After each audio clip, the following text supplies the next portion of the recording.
नमस्कार सर। नमस्कार। सिनेमा के नए एपिसोड में आपका बहुत बहुत स्वागत है। आपका भी अभिनंदन। सर, अपने कुछ समय पहले और अक्सर ही आप बोलते भी रहते हैं कि फ्योदोर दोस्तोयेव्स्की जी का कहना है कि beauty will save the world. तो वो हालांकि लिटरेचर के थ्रू कहते हैं, तो सेम चीज़ मैं सिनेमा को लेकर पूछना चाहता हूँ। पहले दो प्रश्न है, एक ही में पूछ लेते हैं, फिर आप उसके साथ उनका जो कथन है, स्टेटमेंट है कि beauty will save the world, वो क्या है, और वो बताने के बाद सिनेमा में ब्यूटी क्या है that can also save the world. Yes. हाँ, और लेकिन उनको खाली एक लाइन पढ़ने से कई बार समझ में नहीं आता है। मतलब किसी ने किस संदर्भ में कहा है, उसके पीछे का परिप्रेक्ष्य क्या है, वो इम्पोर्टेंट है ना। वही आज हम सब लोग जानना चाहते हैं। अच्छा, क्योंकि उन्होंने ब्यूटी को लेकर जो कुछ कहा है, तो उन सबको अगर इकट्ठा करें तो एक राइटिंग के सिलसिले में कहते हैं ब्यूटी के बारे में और जीवन के बारे में कहते हैं। तो राइटिंग के लिए उन्होंने कहा था कि beauty in writing is the faculty to write well. Clear हो गया राइटिंग के लिए। उनका कहना था कि जो नॉन आर्टिस्टिक पीस होता है can not serve its aim, moreover it harms the purpose it is supposed to serve। ये उनका कहना है। उनका कहना है कि आर्टिस्ट्री सबसे बड़ी चीज़ होती है आर्ट में। कलात्मकता या कलामिति, हाँ हम उसको कलामिति शब्द बोलते हैं, कलात्मकता ही बोल सकते हैं। कि अगर आपका जो नाटक का प्रेजेंटेशन अच्छा है, पेंटिंग अच्छी बनी है, डांस अच्छा है, सब फिल्म अच्छी बनी है, तो आपको बिल्कुल नहीं सोचना है कि आपको जो बात कहनी है वो लोगों तक कम्युनिकेट हुई कि नहीं, वो अपने आप चली जाएगी अगर उसकी कलात्मकता उत्कृष्ट है। यानी कला और साहित्य के लेवल पर वो ब्यूटी को ऐसे देखते हैं। फिर वो ब्यूटी को इस अर्थ में देखते हैं कि वो व्यक्ति तक सीमित नहीं है। तो सॉरी टू इंटरप्ट, अगर हम उसको समराइज़ करें, समअप करें कि वो जो कह रहे हैं कि कला और लिटरेचर के लेवल पे ब्यूटी क्या है, तो वो यही कि अगर कलामिति या आर्टिस्ट्री अच्छी है तो उसी आर्टिस्ट्री अच्छी होने को ही वो ब्यूटी कह रहे हैं ना। If that is beautiful, beauty के उन परिप्रेक्ष्यों को हम एक जगह ला रहे हैं जो दोस्तोयेव्स्की के जीवन पर कहते रहे हैं। हालांकि उस वक्त मैं नहीं था इस संसार में, लेकिन उनका जो साहित्यकार, जो उनका साहित्य है, उनका जो लिखा हुआ है, प्लस उन्होंने जो एसेज लिखे हैं, जो नोट्स लिखे हैं, डायरी लिखे हैं, और उनके एस्थेटिक्स पर एक रशियन लेडी ने बहुत अच्छा रिसर्च किया था, उसको हमने पढ़ा था। एस्थेटिक्स ऑफ दोस्तोयेव्स्की के नाम से वो किताब उसमें रशियन जो पब्लिकेशन है, रादुगा प्रकाशन, तो वहाँ से छपी थी। ये बात है आज से 40 साल 45 साल पहले की। उसको आप पढ़ सकते हैं। उसमें एस्थेटिक्स पर ही बात है, दोस्तोयेव्स्की एस्थेटिक्स पर कैसे सोचते हैं। तो राइटिंग तो एक आर्ट है, आर्ट के लेवल पर वो ब्यूटी को ऐसे देखते हैं। अब वो नहीं चाहते कि ब्यूटी को सीमित किया जाए, असीमित सौंदर्य वो आदमी के भीतर होती है, और अगर वो दृष्टि लेकर चले तो हमको कहीं भी कुरूपता नहीं दिखेगी, और वो सौंदर्य सुरक्षित रखेगा संसार को। इसको इस तरह से समझे कि जैसे, फिर हम अलंकार की बात करेंगे। अलंकार इसलिए बोलते हैं क्योंकि अलंकार का प्रयोग सिनेमा में आज तक किसी ने नहीं किया, जो हम करते आ रहे हैं। क्यों करते आ रहे हैं वो बताने के लिए कि उसको ब्यूटीफाई करता है। अलंकार का मतलब है साहित्य को ब्यूटीफाई करना, फिगर ऑफ स्पीच जिसको कहते हैं। तो जब सिनेमा को क्यों नहीं ब्यूटीफाई करने के लिए अलंकार का प्रयोग करते हैं, ये मेरा एक तर्क रहा है अपने आप से।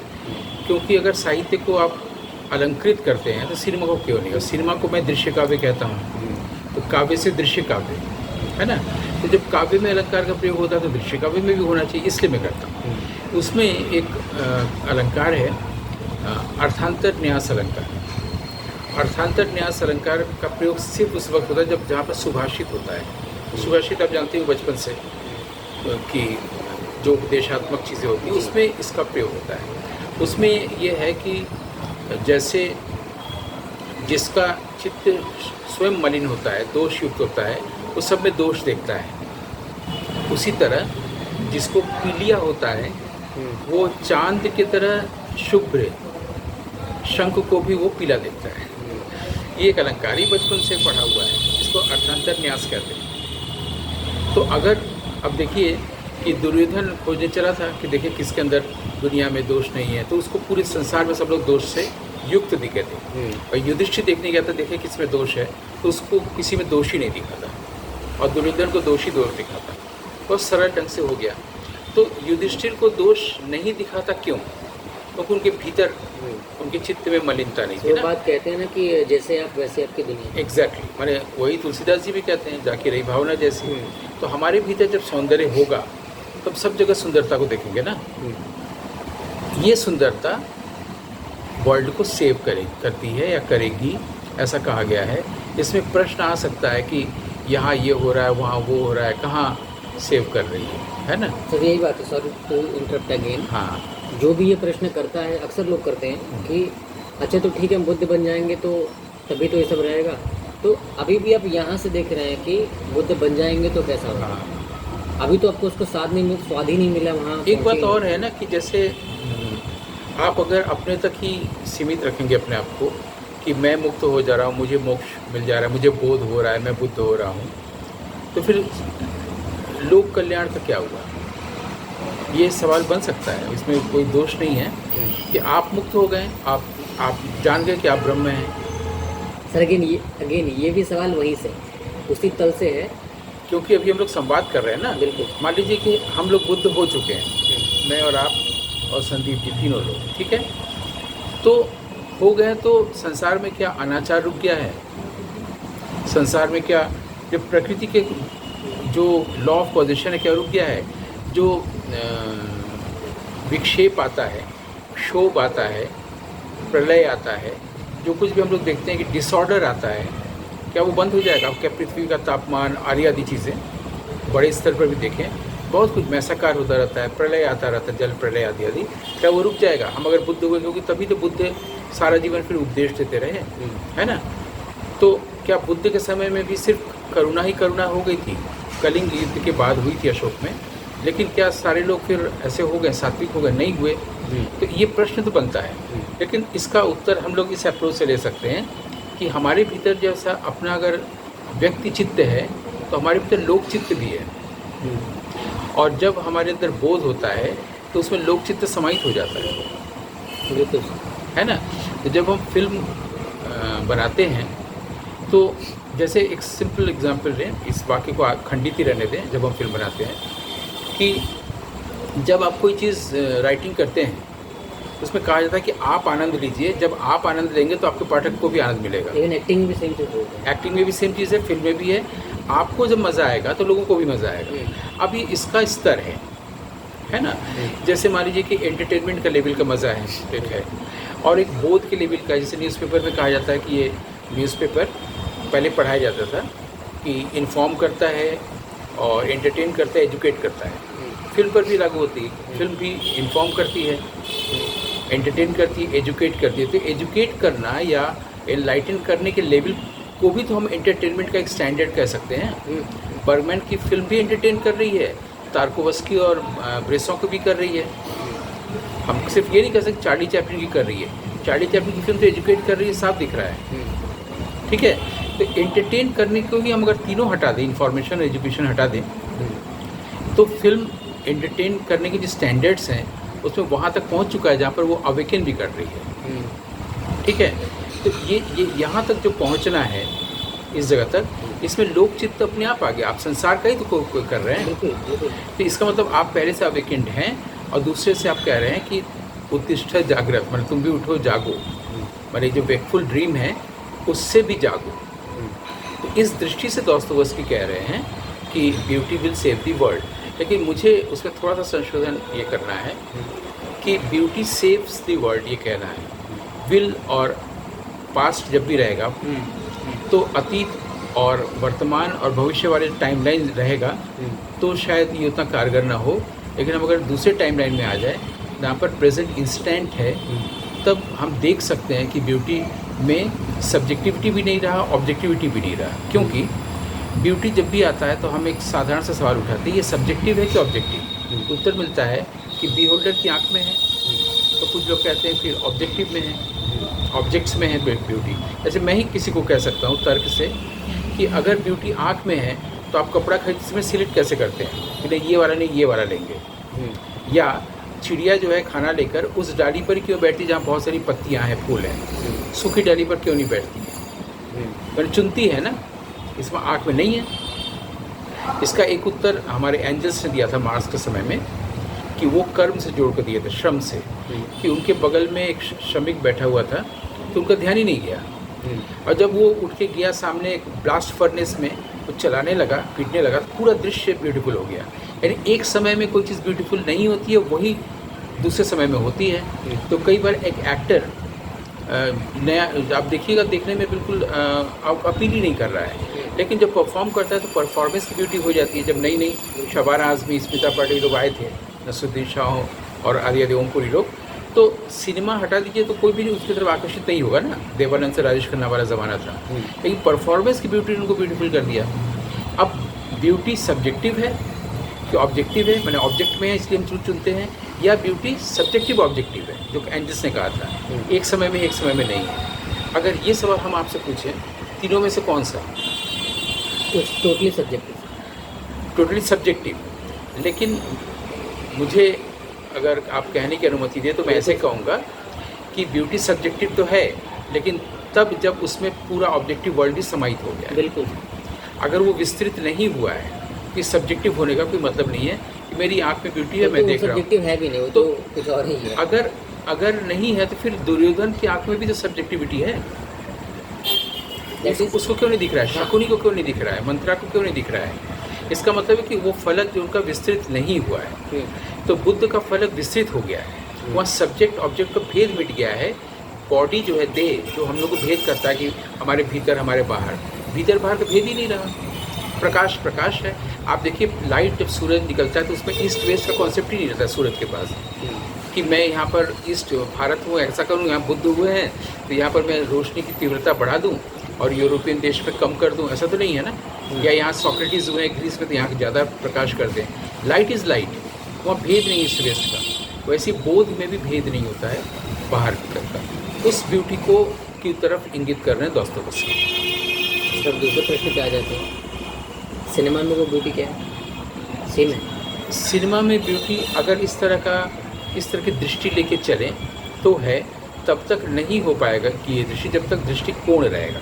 जो मैं बार बार पर्सपेक्टिव और परसेप्शन की बात करता हूँ। पर्सपेक्टिव रहेगा तो एकांगी होगा, पर्सपेक्टिव रहेगा तो आप सिर्फ कमर्शियल फिल्म बना पाएंगे। कमर्शियल फिल्म यानी रियलिटी रिप्रोड्यूस ही बना पाएंगे। रियलिटी रिप्रोड्यूस माने हुआ जो पहले से हो चुका है, जैसे भागलपुर जेल में अंधा बनाया गया कैदियों को, फिर इसके आधार पर आप गंगा जल बनाते हैं तो रियलिटी रिप्रोड्यूस हुआ। या फिल्म मेकर के आप सामने जो संसार में घट रहा है उसके आधार पर आपने स्क्रिप्ट लिखवाई, स्क्रीन राइटिंग करवाई, फिल्म बनाई, तो ये रियलिटी रिप्रोड्यूस्ड है, जिसको यूजुअली कमर्शियल सिनेमा या मुख्य धारा का सिनेमा कहते हैं। यहाँ पर पर्सपेक्टिव रहेगा हमेशा। लेकिन जैसे आप सिनेमेटोग्राफ मीडियम का यूज़ करने जाएंगे तो वहाँ पर वो परसेप्शन की मांग करता है, पर्सपेक्टिव का नहीं, दृष्टिकोण का नहीं, दृष्टि का। अब परसेप्शन लाने के लिए वहाँ पर ज़रूरी है सिनेमेटोग्राफ में कि आप एक पोइटिक सेंस लेके आए। पोइटिक सेंस होगा तभी वो विजुअल पोइट्री होगी, पोइटिक सिनेमा होगा या क्लासिक सिनेमा होगा। ठीक है। अब क्या है कि वो जो रियलिटी रिप्रोड्यूस होगा, अगर आपके दिमाग में ये बात बैठ गई है कि जो चीज़ पहले हो चुका है, आसपास हो रहा है, उसी कैटेगरी में आप उन नॉवेल्स को भी लाएंगे। वाइट नाइट्स पर फिल्म बना दोस्तोवस्की पर, अल्बेर कामू की जो है स्ट्रेंजर पर फिल्म बनी, ये सब विस्कॉन्ती ने बनाई है। या वो डेथ इन वेनिस टॉमस मान की है, उस पर फिल्म बनाई। पौथेर पांचाली पर फिल्म बनाई। तो पौथेर पांचाली और मुगल आज़म में आप देखेंगे कोई फ़र्क नहीं है अगर इस दृष्टि से देखें तो। पौथेर पांचाली और मुगल आज़म या रोहित शेट्टी की फिल्म शोले और मृणाल सेन की फिल्म कैलकाटा 71, एक स्टैंडर्ड अलग अलग हो सकता है, कैटेगरी एक ही है। जो पहले घट चुका है, या स्टॉकर ही बनाई है तारकोस्की ने, तो रोड साइड पिकनिक पर जो पहले लिखा जा चुका है, हो चुका, उस पर आप बना रहे हैं, तो वो जो होगा वो पर्सपेक्टिव उसमें होगा। सिनेमेटोग्राफी का मतलब है सिनेमा का की जो प्यूरिटी है, जिसकी बात ब्रेसॉ करते हैं, जहाँ तक जाने की, जिसको टच करते हैं बर्गमैन और तारकोस्की और किस्लोस्की, ये लोग क्या करते हैं, परसेप्शन तक पहुँचने की कोशिश करते हैं, पर्सपेक्टिव न रह जाए।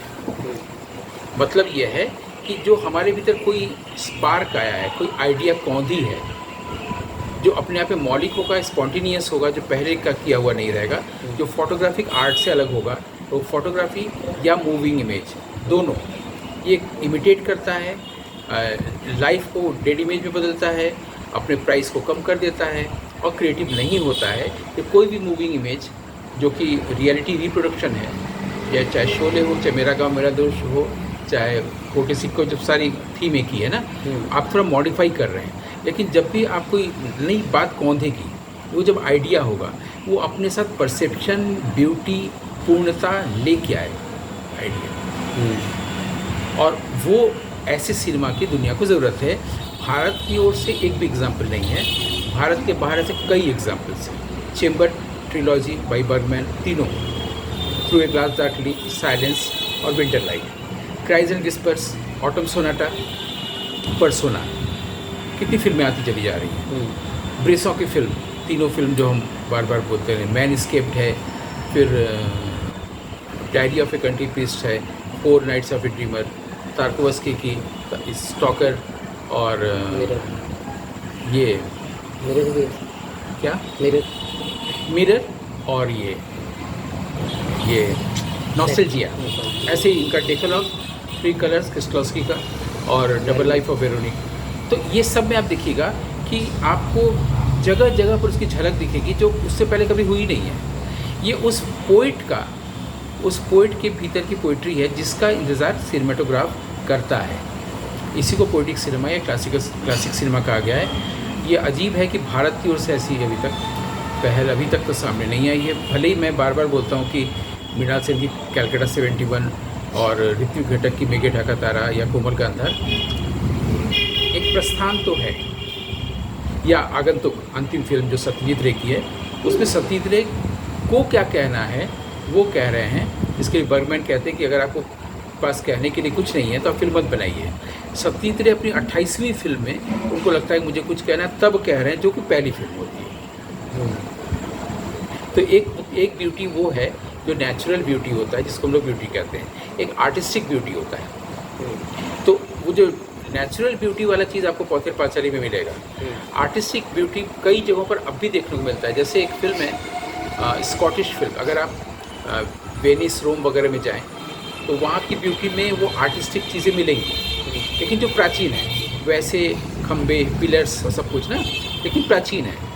बाकी जगहों पर आपको गुलमर्ग, जैसे हिंदी फिल्म में ज़्यादातर पहले शूटिंग होती थी कश्मीर में, गुलमर्ग में, पहलगाम में, है ना, लेकिन वो नेचुरल ब्यूटी है, उसको हम थोड़ी देर हटा देते हैं। आर्टिस्टिक ब्यूटी का लोकेशन जब भी बनेगा, मेजॉन सीन जब भी बनेगा, वो प्यूरिटी की ओर ले जाएगा, जबकि वो मैन मेड ही है, नेचर्स मेड नहीं है। जैसे कि वेनिस रोम का है। स्कॉटलैंड की मैं बात करता, अभी हम गए थे स्कॉटलैंड में, बर्मिंघम भी है, और आपका वो क्या ग्लास, मैं भूल रहा हूँ शहर का नाम, मुझे जहाँ ले जाया गया था, ग्लासगो। तो वो स्कॉटलैंड में आप जाके देखेंगे, अरे भारतीय लोग स्विट्ज़रलैंड वगैरह में शूटिंग करने क्यों आते हैं। वेनिस भी उससे बहुत खूबसूरत है, लेकिन वो नेचुरल ब्यूटी है, लेकिन ये इंसान ने बनाया है, और सब जगह आर्टिस्टिक ब्यूटी है। एक फिल्म 2008 में बनी थी, बहुत अननोन उसका डायरेक्टर है, लेकिन उस फिल्म का नाम है स्टोन ऑफ डेस्टिनी। आप देखिए शुरू से ही जैसी स्टार्ट होती है तो नेचुरल ब्यूटी को दिखा रही है, पहाड़ वहाड़, और एक म्यूज़िक चल रहा है, और उसमें अचानक से शून्य में से कागज़ उड़ता हुआ बहुत दूर आकाश में उड़ता है, सफ़ेद बादलों में, और वहाँ पर लिख के आता है स्टोन ऑफ डेस्टिनी। और जैसी कैमरा, एक ही शॉट है, एक ही टेक है, वो पूरा लेते हुए जैसे ही नीचे आता है, संसार की आवाज़ें आने लगती है, और हमको लगता है कि हम किसी दुनिया में एक ऊपर थे और नीचे आ गए, तो वहाँ से हल्की हल्की आवाज़ें शुरू हो जाती हैं। ये बहुत स्टार्ट ही बहुत खूबसूरत है।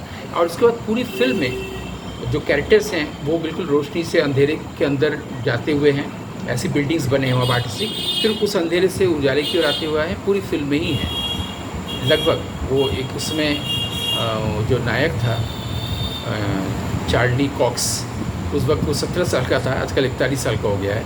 वो इंग्लिश है, लेकिन वो स्कॉटिश फिल्म है ये, लेकिन इसकी चर्चा लोग नहीं करते। लेकिन जिस संदर्भ में आज हम लोग बात कर रहे हैं ब्यूटी, उसमें इस 2008 की फिल्म को भी देख सकते हैं, 2011 को भी देख सकते हैं, जिसमें कि एक आयरिश फिल्म बनी थी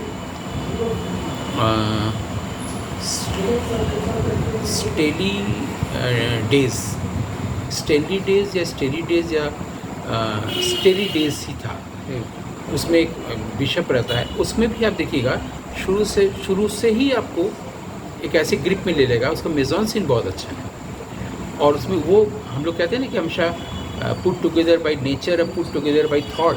आदमी के बनाए हुए चीज़ें खूबसूरत नहीं होती हैं, लेकिन आदमी का बताया हुआ चीज़ आयरलैंड में शूट हो रहा है, ग्लासगो में शूट हो रहा है, स्कॉटलैंड में, वो कैसे हेल्प कर रहा है आपके आइडिया को कन्वे करने में, जो कि स्विट्ज़रलैंड की ब्यूटी और तमाम नहीं देती, जो हमारे बॉम्बे के फिल्म वाले जाते हैं बाहर शूट करने। तो ब्यूटी हर बार ऐसा नहीं होता है कि वो नेचुरल ब्यूटी अच्छी होती है और मैन मेड ब्यूटी अच्छी नहीं होती है। मैन मेड ब्यूटी में जो स्ट्रक्चरल चीज़ें हमारे जो स्थापत्य है हमारे यहाँ का, वो स्थापत्य कई बार कई बातें को कन्वे करने में बहुत हेल्प कर देती है। जो आर्टिस्टिक डिज़ाइंस हैं, आप इस फिल्म को अगर देखिएगा 2008 वाली कि स्टोन ऑफ डेस्टिनी, तो आपको लगेगा कि अरे वाह, मतलब ये लोकेशन इतना खूबसूरत है कि वो अलग से एक लोकेशन नहीं लगता। जैसे मान लीजिए कैमरे के बारे में कहते हैं ना, कैमरा इस तरह से मूव करे कि ये ना लगे कैमरा मूव कर रहा है, कैमरे तरफ ध्यान न जाए, तो वहाँ पर ध्यान नहीं जाता स्थापत्य की। जो आर्किटेक्चरल ब्यूटी को इस तरह से आइडिया के साथ जो है पिरोया गया है या अनुसूचित किया गया है। ये ब्यूटी के कई चरण, ब्यूटी के कई शेड्स हैं सिनेमा की विधा में, हम कह रहे हैं, इसलिए इन फिल्मों को उल्लेख किया। इवन एंटोनियोनी की एक फिल्म है, उसको भी अब एंटोनियोनी जाने ही जाते हैं, क्लोजअप वो कभी यूज़ नहीं करते थे जो बर्गमैन करते थे। एंटोनियोनी के साथ ये कि बहुत वाइडर और बहुत ही ग्रैंड लोकेशंस लेते थे। तो एक उनका है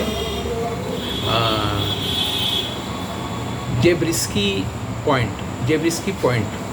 1970 में बनी थी। आप उसको देखिए शुरुआत से अंत तक, वो किस तरह से ब्यूटी को वो देखते हैं और बियॉन्ड द क्लाउड आते आते कैसे होते चले गए हैं, उसको छोड़े नहीं है। उसके जो विराटता को देखना, हम लोग विराट ब्यूटी को कहने का मतलब पहाड़ और समुद्र सोचने लगते हैं, लेकिन ब्यूटी के भीतर की दुनिया से विराट को देखना वो क्या होता है, वो हमें एंटोनियोनी बताते हैं या और फिल्में बताते हैं।